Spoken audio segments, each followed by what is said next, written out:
Hi, I'm Darcy Justen, and welcome to Love Your Midlife. I'm so glad you're here. If you are returning, thank you so much for coming back and seeing the videos. And if you are a new person watching with us today, I hope that you will subscribe and stick around. We have some new playlists. One is mini midlife meditations, which I highly recommend. And also, there is a Love Your Body in 30 Days body image challenge also on this channel. And that is something that you can go and find. And it's super fun to go through that and have a better, much better attitude about your body. So, what is midlife anyway? Somebody asked me the other day, and I was like, that's a really good question. So, I think if you asked 50 people, you get 50 different answers. But basically, midlife is that awakening that you have that all of a sudden I'm not kidding around anymore. Maybe I want to do some things differently. Maybe I don't want to be with this person anymore. Maybe I want to change these relationships. It's really the unraveling of some of the ways that you've been living your life and becoming very aware that you want to change some of those things and you want to make some things different. And that can really happen when we're 40, when we're 50, when we're 60. There's really no age attached to midlife. It's really more of a mindset and a thinking. So, wherever you are in the process, you are with me on this journey. So, I wanted to talk to you today about being self aware. It became aware to me recently that a lot of people who think they have self awareness probably don't. Which is so funny, right? We always think that we're this or we're that, and then someone points out to us that, maybe you're not. Maybe you're not that self-aware. And then all of a sudden you start going, oh, okay, what does that mean? And what is self-awareness and what does it mean? And why do we want it in our lives? It's kind of a newer term in the last few years, and I think it's incredibly important. When I first started hearing it, I went, that's really cool. So, self awareness is really being able to look at yourself from a different perspective, right? From a different view. Um, when we see something in ourselves that we inherently do not like, and we all know this, right? We all know we have things that we don't like about ourselves. We usually become pretty defensive and we usually want to protect ourselves and we want to protect those thoughts. So, what I'd like to do today is give you some tips on how you can become more self aware and how it can enrich your life and how actually it can draw people to you more. And you can just be a magnet to all kinds of different people out there because it really does change you and who you are.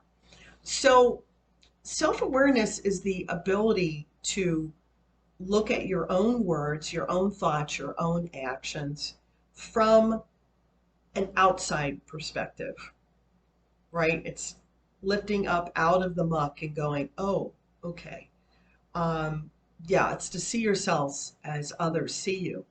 Also, the other thing that's really important about self awareness, and I just read this, so I didn't really know this.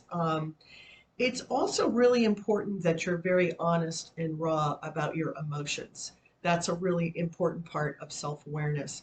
When we push our emotions down and we don't deal with our emotions, they cause us to act and do things that maybe we don't want to do or maybe we wouldn't normally do. So I think that's a really important part of self awareness too, is to be very aware of our feelings and what's going on with us emotionally at that time. And we're going to come back and talk about that in a minute. So, what does it mean when another woman says to you, "Well, I'm not really that interested in taking so and so with the shopping because she drives me crazy. I don't really like being around her. She has no self-awareness." What does that mean? So, basically, it means that she isn't aware of things about her or willing to look at them and change that are really annoying. And I'll give you some examples. One example could be, and a lot of times they're personal habits that if they're not pointed out to us, or if we are not paying attention, they can be really annoying and push people away. Um, so let's see, what would be some examples? Always wanting to talk about yourself is not being self-aware. Always feeling like you need to be the center of the conversation, and it's always me, me, me, and you're not sharing with other people in the conversation. You're not asking other people. Interrupting all the time is obviously a habit. It's rude, but also it shows that you have no self-awareness. What you think you have to say is more important than the other person. So things like that uh, can push people away and people not want to be around you. So my question to you is, are you curious about how other people view you? If you want to up level your relationships, your work, your with your spouse or your partner, you can practice the skill of being more self-aware. And I promise you, it will change the way you look at yourself, and it will also make other people be drawn to you when you change some of these things. So there's about 8 of these. We'll go over them. Um, we want to talk about this one a lot, and that's just being curious about yourself. How do you be curious about yourself? How do you go, wait a second, why did I think that? Where does that come from? I wonder why I do this. I wonder why I do that. So being curious about yourself is really the first step. Really kind of wanting to know what's going on. A lot of times we're not curious. We're like, oh, I don't care. But the truth is you probably do care. So who are you really? And is it worth exploring? Maybe take this time in the United States. It's summer. Maybe this is a great summer for you to start really exploring who you are and why you do some of the stuff that you do. Um, and also, you might want to think a little bit about your past. Sometimes your past has a lot to do with what's going on in your life now. So, number 2 is let down the walls. So we all have these walls that we want to put up around ourselves to protect ourselves. Um, and it really pushes people away um, when you're not able to really let people in. That's just going to be such a deterrent to them. So um, let go of the urge to hold on to everything and keep everything secret and away from people, and um, be raw and be real, and let those walls come down. And for some people it's scary, but let it happen, because a lot of good things can happen. That's a step that you really need to take. Be willing to look at yourself in the mirror. I know I've talked about this on other videos, but when you can really sit and look at yourself in the mirror and say, I love these things about you, I don't like these things about you. We talked about this a lot on the 30-day body image challenge. Being kind to yourself, listening to yourself. These are all things that are really, really important. Have a moment with yourself in front of the mirror. Do it once a day. You would be surprised the things that pop into your mind, and some of the things that you might want to talk about. Um, the other thing that's really important, and I know a lot of people are journaling now these days, but journaling and becoming more mindful and having more mindfulness really go hand in hand. They go together. It's impossible to sit down and journal about yourself and not become more self-aware. It just doesn't happen, right? You're going to become more self-aware. On my website, Love Your Midlife, I do have 30 journal prompts for self-discovery, and I think that you might really like that. You might want to check that out, and there is a link below. If that's not something that you have access to, it's really important just to journal how your day went, what kinds of things you're feeling, There's so many great journals out there. There's so many great journal prompts out there. But really what you're looking for is you're looking for self-awareness. You know, how was my day today? What triggered certain things for me? Why was it good? Why wasn't it good? These are all things where you're trying to get into how you think, how you want to think, how you want to look at yourself, and maybe what's really coming out on the outside. The other thing that's really important for self-awareness is put your phone down. Have a moment and like break up with your phone. Just break up with your phone. You can't be self-aware and you can't have fantastic relationships with people if you're always on your phone. You're always on your phone. Looking at your phone, reading on your phone, texting people. That is not the way that you're going to learn how to be more engaging with people. You know, there is a thing out there called social cues. And social cues are the way other people do things that are really acceptable in our society. So, um, being interacting with people, you pick up on this, right? You mirror people, you see how other people are talking. If you want to be more self-aware and you want more people to be drawn to you, this is really important that you pay attention to whatever those social cues are. And I know in some cultures they're very different. So in some cultures, people want to get right up in your face and they want to start talking to you and they want to get very, very close. And other cultures, that would be considered rude. These are called social cues, things that you should do and not do, things that you should say and maybe not say, things that are taboo. These kinds of things can offend people and they can push people away. So those are the types of things you want to be very aware of when you're looking at your social awareness. Number 6, we're already up to number 6. How do others see you? So we talked about breaking up with your phone. Get off your phone, get in front of people, and start engaging with people. We talked about being more curious about yourself and how you react to things, and do you handle things the right way, or could you work on that? And the other thing you can do with a friend, a spouse, even your adult children, is you can ask them to be part of this journey with you. I'm really interested in being more self-aware.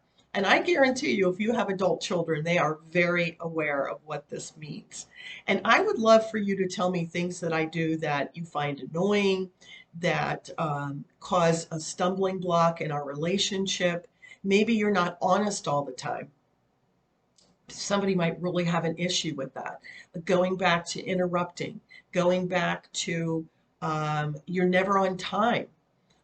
If you have a friend or a spouse and they always want to be on time and you're never on time and you don't respect that in the other person, then that's telling the other person, A, they don't really matter. They're not as important as they thought they were. And also, that's something that's going to cause a breakdown in that relationship.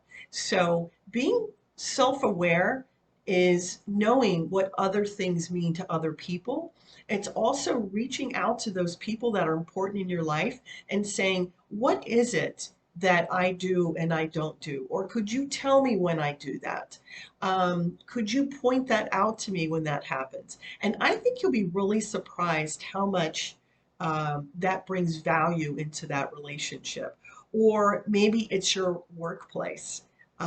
That's really important that you're able to have those kind of conversations at work. People really respect it when you really want to dig and do the work and try to figure out who you are and really try to be a better person. People love it when we want to try to be better people, right? That's so amazing. Be willing to be a third person in a conversation. So this is number 7. We only have one more that we're going to go over. And what does that mean to be a third person? Well, it means that you're kind of going to get out of your body and go be in that conversation. And if you are angry or you're upset, for example, and you're having a conversation with someone and they're not, then you may be triggering them, you may be pushing a lot of buttons for them. If you step into that role of a third person, you could say, wait a second, how am I making this person feel? Like, this is important for me to have this bit maybe it's a meltdown. Like, it's really important for me to have this meltdown. And I know it's disturbing and I'm disturbing you, but I don't care. Well, if you want to be more self-aware, you can step into that role of being the third person in that conversation. Say, wait a second, this probably was really wrong. I maybe need to handle my emotions in a different way. And a lot of times you don't know if you've offended that person. You don't know if if you have caused um, doubt for them or grief for them, or unless you're willing to step into that spot. So every once in a while, put yourself in the third person and go, wait a second, how did I make that person feel? That's really, really heightening your self-awareness to putting the other person first and knowing that whatever they're thinking is really, really important. Um, I think the other thing that's really important, and this sort of goes back to journaling, is be willing to check in with yourself. So this is number 8. Be willing to check in with yourself, whether it's once a day, once a week, once a month, once a year. You can tie it to your journaling. You can tie it to your planner. You can tie it back into your goals. But be willing to look at you and your life and check in and say, how am I doing? A lot of us don't do this. A lot of us never do this. I never used to do this. I just thought I'm doing the best I can and I'm putting it out there, and people need to like me or not like me, and I was just really on this fast, hamster wheel all the time. Hamster wheel. And I didn't take the time to check in. Take the time to check in with you. How are you doing? How's your world? How are your children? How's your partner or your spouse? And just do a little check in. It could be incredibly valuable. Um, we can take so much stress out of our lives and so much anxiety by just being more self-aware of what's going on with us. It's really, really important to know that when we check in and we know this is causing us stress, I'm not handling this well. Um, I don't want to talk about going on vacation this week. I've got too much going on at work. Those are really important things that you can check in and go, no, I don't want to do that. This makes me feel this way. That makes me feel that way. So a lot of this is tied back into coming to terms with our emotions and dealing with our emotions on an hourly basis, on a daily basis. And we think it's exhausting to deal with our emotions all the time. But I have to tell you honestly, it's so much more stressful, and there's so much more anxiety, and there's so much more burnout if we just don't deal with our emotions. And if we deal with them when they're happening, it really can change so many things. Um, and so I think what I'd like to do is just wrap this up with you and say, learning to be more self-aware of what's going on with you and the world around you will cause you to have a much, much better life. You'll just find so much joy, so much more fulfillment. People would be drawn to you. Oh, I really like being around this person. She's so calm and she's so caring about other people. Really looking into who is in your world and why are they in your world, or maybe who you want in your world and why do you want them in your world, is being self-aware. And looking at those toxic relationships and looking at the relationships that are wonderful. This is all about being really self-aware. And it all really comes back down to what's going on inside of you and why are you doing some of the things you're doing and what kinds of things are you doing that you'd really like to change. So I hope that you'll take some of these steps, maybe even just do one or two, and do it for a few days and see if all of a sudden you have a heightened awareness of what's going on with you. Or talk to one of your friends and see if all of a sudden they are pointing things out to you and you go, wow, that's true. I really would like to change that. I think you'll be very surprised and very pleased. And I think that it will cause a lot of peace in your life to know that you can change some of these things. Everything in our life we can change and we can manage differently. We just have to pay attention. We have to notice and we have to be aware. I hope that you have a heightened self awareness. And I also hope that you have a great day. Bye, loves.